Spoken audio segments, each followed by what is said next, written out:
जग्गू कौवा बहुत कमजोर हो गया था। वो घर से दूसरे पक्षियों से खेलने के लिए तो चला जाता, लेकिन उधर जाकर एक पेड़ के नीचे बैठ जाता और दूसरे पक्षियों को खेलते हुए देखता था। जब भी स्कूल में छोटे पक्षियों के उड़ने की रेस होती तो जग्गू हमेशा हार जाता, क्योंकि वो कमजोर होने की वजह से थक जाता था। वो कमजोर इसलिए था क्योंकि वो कुछ भी नहीं खाता था, हर खाने में नुक्स निकालता था। जग्गू जग्गू, ये लो, ये तुम्हारे पापा तुम्हारे लिए फल लेकर आए हैं, खा लो। नहीं, मैं नहीं खाऊंगा, मुझे दाना खाना है। ये लो बेटा, दाना भी है, ये तुम दाना खा लो। ये दाना सूखा है, मैं ये नहीं खाऊंगा। वो बच्चा था, मगर उसके माता पिता कालू और गोरी उससे भी बड़े बच्चे बन जाते हैं। जग्गू के पापा, एक बार आना, देखो जग्गू फल नहीं खा रहा। कालू कौवा जग्गू का पापा दौड़ा दौड़ा आता है और डंडा उठाकर उसे मारने लगते हैं। खा, जल्दी खा। क्यों नहीं खाएगा तू फ्रूट? जल्दी खाओ, वैसे नहीं खाएगा तो तेरा ये बाप भी खाएगा। नतीजा ये निकलता है कि जग्गू कौवा सीधा होने की बजाय और बिगड़ जाता है। वो रोजाना मार खा लेता था, मगर अपनी जिद पूरी करता था। एक दिन गोरी और कालू जग्गू को बुलबुल डॉक्टर के पास लेकर जाते हैं। ये बहुत कमजोर हो गया है, आप इसे पौष्टिक भोजन दे, जैसे अंडा, मछली, इस तरह की ग़िज़ाएं वगैरह। क्या करूं बुलबुल डॉक्टर? बहुत कोशिश करने के बाद भी जग्गू कुछ नहीं खाता। इसे मार से नहीं, इसे प्यार से समझा कर देखे। बच्चे मार की बजाय प्यार से जल्दी समझ जाते हैं। इसे अप्रिशिएट किया करें, इसका हौसला बढ़ाया करें, छोटी छोटी बातों पर इसकी तारीफ किया करें।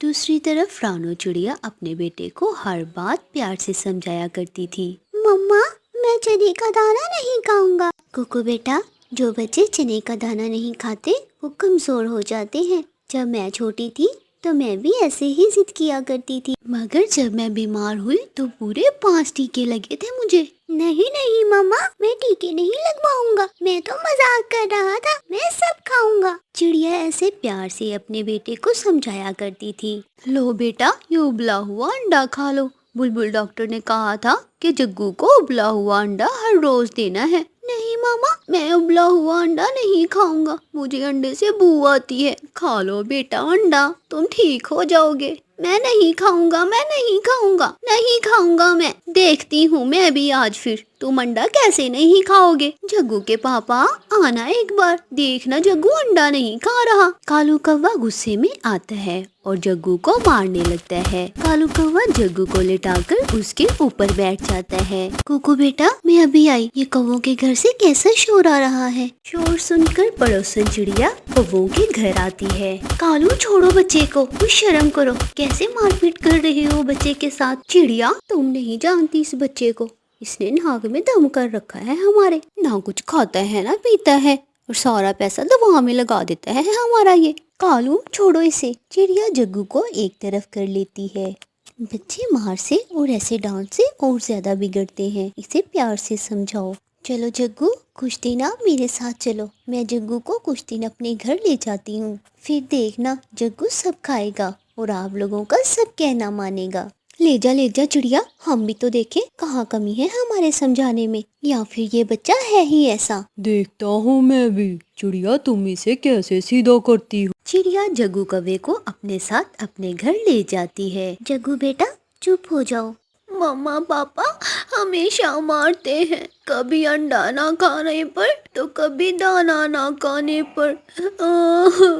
फिर चिड़िया जग्गू को अपने साथ दाना लेने ले जाती है। कुकू बेटा, आप जग्गू से बातें करो, मैं आपके लिए फल ढूंढ कर लाती हूँ। चिड़िया दोनों बच्चों को एक पेड़ पर बिठाकर दाना लेने चली जाती है। जग्गू, दोस्त तुम्हारा भी है, मैं अपनी मामा का हर कहा मानता हूँ, जो भी वो दे मैं खा लेता हूँ, क्योंकि मम्मा बाबा सब जानते हैं कि हमारे लिए क्या सही है और क्या गलत। चिड़िया मीठा फल लेकर आती है। कुकू मीठा फल खा लेता है। जग्गू बेटा, आप भी खा लो। नहीं आंटी, मुझे ये पसंद नहीं है, मैं नहीं खाऊंगा।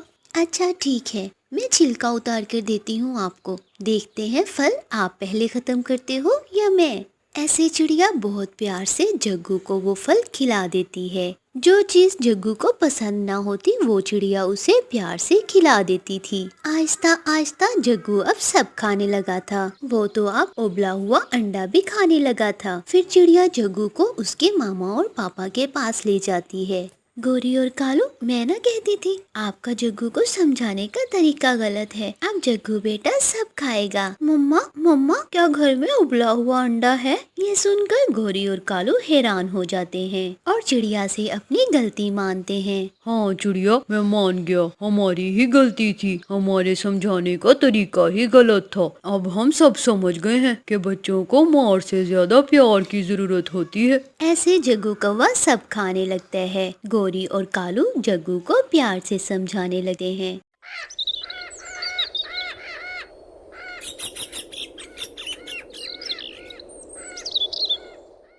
कुकू अपनी नानी घर जाने की जिद करता है। मामा, मैं जग्गू को भी अपने साथ ले जाऊं? कुकू बेटा, वो बहुत शरारती है, वो तुम्हारी नानी को बहुत तंग करेगा। नहीं मामा, जग्गू इतना भी शरारती नहीं है, वो मेरा दोस्त है। बेटा, ऐसे शरारती पक्षियों से दूर रहते हैं। कुकू उसे साथ ले जाने की जिद करता है। उसकी मामा मान जाती है। दूसरे दिन जग्गू कौवा सुबह सवेरे ही कुकू के घर आ जाता है। जग्गू बेटा, अपनी मामा को बता कर आए हो ना? हाँ हाँ आंटी, मैं मामा अपनी से पूछ कर आया हूँ। मामा, अब हम जाएं? फिर कुकू और जग्गू दोनों घर से निकलते हैं। रास्ते में जाकर कुकू जग्गू से कहता है, कुकू, मुझे तो बहुत भूख लगी है। नानू ने हमारे लिए खाना बना कर रखा होगा, हम मेरी नानू के पास जाकर ही खाना खाएंगे। नहीं, मुझे तो बहुत भूख लगी है, मुझसे और नहीं उड़ा जा रहा। ठीक है, ये मिठाई मेरी मामा ने मेरी नानू के लिए भेजी थी, इसमें से तुम थोड़ी खा लो। कुकू मिठाई का डिब्बा खोलकर जग्गू को थोड़ी सी मिठाई दे देता है। जग्गू वो मिठाई खा लेता है। कुकू, ये मिठाई तो बहुत मजे की है। अब जल्दी करो, शाम होने से पहले पहले नानू के घर जाना होगा। वो फिर से उड़ते हैं। रास्ते में मेला लगा हुआ था। जग्गू वहाँ रुक जाता है। इतना टाइम नहीं है हमारे पास जग्गू, मैं तो झूला लेकर ही जाऊंगा। अगर रात हो गई तो हमारे लिए बहुत मुश्किल होगा। लेकिन जग्गू कुकू की एक नहीं सुनता और वहाँ बड़े झूले पर बैठकर झूले लेने लगता है। ऐसे ही उन्हें रात हो जाती है। यार जग्गू, मामा ने ठीक ही कहा था, मैं तुम्हें साथ ना लेकर जाऊं। अब तुम्हारी वजह से देखो कितनी रात हो गई है। कुकू, मैं भी तो तुम्हें अपनी नानो घर लेकर गया था, तो फिर मैंने तुम्हें इतना तंग भी तो नहीं किया था जैसे तुम मुझे कर रहे हो। रात के अंधेरे में वो दोनों दोस्त बहुत डर रहे थे और आखिर वो दोनों अपनी नानो के घर पहुंच जाते हैं। बेटा, आपने तो बहुत देर कर दी आने में। नानो, रास्ते में हम रुके थे इसलिए हमें देर हो गई। फिर कुकू की नानो जग्गू और कुकू को खाना देती है। जग्गू बेटा, आपकी मामा कैसी थी? मामा ठीक है, और पापा तो घर पे ही नहीं थे। खाना खाकर जग्गू और कुकू दोनों सो जाते हैं। सुबह हो जाती है। नानो नाना, चलो जंगल में लकड़ियाँ लेने जाते हैं। हाँ बेटा, आप काम में मेरी मदद करना। जग्गू, तुम भी मेरे साथ चलो, वहाँ बहुत मजा आएगा। ना, मैं तो यहाँ खेलने आया हूँ, घूमने आया हूँ, काम करने नहीं आया। फिर कुकू अपनी नानों के साथ चला जाता है और जग्गू जंगल घूमने निकल जाता है। जग्गू उड़ता उड़ता काफी दूर निकल जाता है। वहाँ एक पेड़ पर एक घोंसला था जिसमें एक अंडा था। जग्गू का अंडा पीने को दिल करता है। जग्गू इधर उधर देखता है और अंडा तोड़कर पी लेता है। पीछे से बुलबुल भी आ जाती है। वो घोंसला बुलबुल का था। बुलबुल को देखकर जग्गू वहाँ से भाग जाता है। दुष्ट कौवे, कौन हो तुम? छोड़ूंगी नहीं तुम्हें, रुको। मगर जग्गू कौवा भाग जाता है। बुलबुल भी पीछे पीछे जग्गू के भाग जाती है और जग्गू को पकड़ लेती है। कौन हो तुम और यहाँ किसके कहने पर आए हो? मुझे छोड़ दे, मैं तो यहाँ कुकू के साथ उसकी नानों के घर आया था। इतने में कुकू और उसकी नानी भी वहाँ आ जाती हैं। इस दुष्ट कौवे ने मेरा अंडा तोड़कर पी लिया, मेरा एक ही अंडा था। क्या किया जग्गू बेटा, ऐसा भी कर सकते हो तुम? कुकू, तुम ऐसे दोस्त को क्यों लेकर आए साथ? दोस्त, तुमने मुझे बहुत शर्मिंदा किया है। नानो, मैं माफ़ी मांगता हूँ। तुम्हारे माफ़ी मांगने से क्या मेरा अंडा वापस आ जाएगा? बुलबुल रोती हुई वहाँ से चली जाती है। मैं भूखा था इसलिए। बेटा, भूखे थे तो घर से खाना खा लेते, किसी का अंडा पीने की क्या ज़रूरत थी? नानो, मैं अब और यहाँ नहीं रह सकता, मैं अब वापस जा रहा हूँ। कुकू दोस्त, एक दिन और यहाँ रह लो, मुझे तो बहुत मज़ा आ रहा है। नहीं, हम आज ही वापस जाएंगे। फिर कुकू जग्गू को साथ लेकर अपने जंगल वापस आ जाता है। वो रहा तुम्हारा घर। आज के बाद मेरी और तुम्हारी दोस्ती खत्म हुई। मैं कभी तुमसे बात नहीं करूँगा। कुकू अपने घर चला जाता है। अरे कुकू बेटा, आपने तो नानू के घर 5 दिन रहना था और आप आज ही वापस आ गए। मामा, बड़े जो बात कहते हैं वो सच ही कहते हैं। मैंने जग्गू को साथ ले जाकर बहुत बड़ी गलती कर ली। मामा, उसने मुझे बहुत तंग किया। मामा, उसने तो बुलबुल आंटी का अंडा भी खा लिया। ये सुनकर मामा चिड़िया बहुत दुखी हो जाती है। कुकू बेटा, आपकी नानो तो बहुत परेशान हुई होंगी। हाँ मामा, मैंने भी अब फैसला कर लिया है। आज के बाद मैं जग्गू से कभी बात नहीं करूँगा। सॉरी मम्मा। हाँ बेटा, इसीलिए तो कहते हैं कि हमेशा बड़ों की बात माननी चाहिए। प्यारे दोस्तों, हमारी इस कहानी को लाइक, अपने दोस्तों के साथ शेयर और हमारे चैनल को सब्सक्राइब करना हरगिज़ मत भूलिए। आपका धन्यवाद।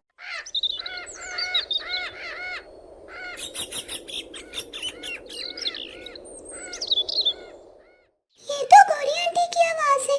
मैं भी गौरी आंटी से कैंडी लेने जाती हूँ। गुड़िया छोटी थी, वो बच्ची थी। उसे नहीं मालूम था कि आज फिर उसका आटा चोरी होने वाला है। जैसे ही गुड़िया गौरी आंटी से कैंडी लेने जाती है, कालू कौवा पीछे से चिड़िया के घर में घुस जाता है और पूरा 2 से 4 किलो आटा चुरा कर भाग जाता है। गुड़िया, ये लो, ये आखिरी कैंडी बची है, अब मैं जा रही हूँ। जो कैंडी थी मैंने सब गरीब और छोटे पक्षियों में बांट दी है।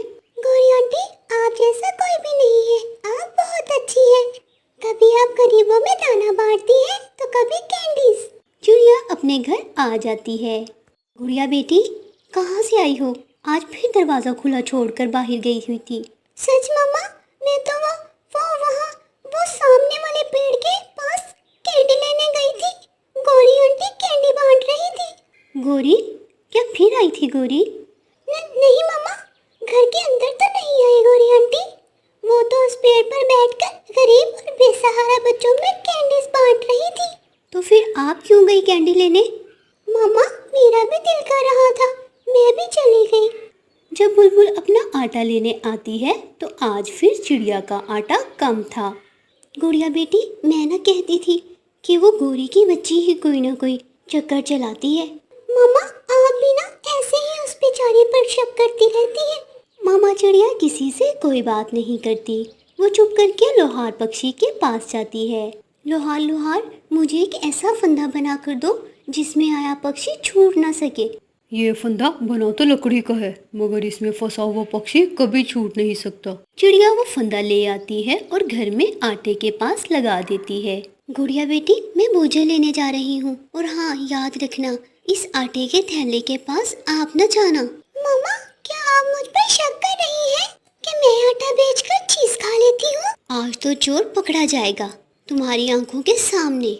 मामा चिड़िया बोझा लेने के लिए चली जाती है। कालू जी, आज तुम जाकर गुड़िया को बातों में लगाओ और मैं चुरा कर लाती हूँ आटा। तुम तो केवल थोड़ा सा ही आटा लेकर आते हो। ठीक है, मगर ध्यान से जाना, ऐसा ना हो कि पकड़े जाओ और बना बनाया खेल खराब हो जाए। कौवा गुड़िया के घर के बाहर जाता है और गुड़िया को आवाज देता है। गुड़िया, गुड़िया बेटी, बाहर आकर मेरी बात सुनो। आज तो गुड़िया भी हैरान हो जाती है कि ये कौवे हर रोज ही आ जाते हैं, मगर गुड़िया चली जाती है। गुड़िया बेटी, तुम्हारी चाची गौरी मुझसे नाराज होकर मैके चली गई है। मैंने उसे समझाने की बहुत कोशिश की, मगर वो ना मानी। ये तो बहुत बुरा हुआ चाचा कौवे। उधर गौरी कौवी आंख चुराकर गुड़िया के घर चली जाती है, मगर आज जैसे ही वो आटे वाले थैले के पास जाती है, वो फंदे में फंस जाती है। बचाओ बचाओ, मुझे बचाओ। कालू कौवा गौरी की आवाज सुनते ही वहां से भाग जाता है। पकड़ी गई गौरी कभी, पकड़ी गई। गुड़िया भागकर घर आती है। गौरी को देखकर हंसने लग जाती है।